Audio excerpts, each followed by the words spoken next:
సాధారణంగా పిల్లల కోసం ఎక్కువగా తల్లులే కష్టపడుతున్నట్టుగా మనం చూస్తుంటాం. పుట్టినప్పటి నుంచి వారి పోషణ, పెంపకం లాంటివన్నీ తల్లి చేతుల మీదుగా ఉన్నట్టుగానే మనం గమనిస్తూ ఉంటాం. కానీ దాని వెనుక ఆ తండ్రి పడే కష్టం సాధారణంగా కనబడదు.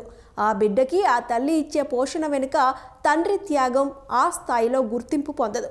కానీ ఈ కేసులో దానికి పూర్తి భిన్నంగా బిడ్డ పుట్టుకతోనే ఈ తండ్రికి కష్టం ఎలా వచ్చిందో చూస్తే కన్నీరు పెట్టక తప్పదు. కాకినాడ జిల్లా కోటనందూరు గ్రామానికి చెందిన అల్లు శిరీష్ అనే గర్భిణికి నెలలు నిండకుండానే పురిటి నొప్పులు రావడంతో ఆమె కుటుంబ సభ్యులు మంగళవారం ఉదయం విశాఖలోని కేజీహెచ్ ప్రసూతి విభాగంలో చేర్పించారు.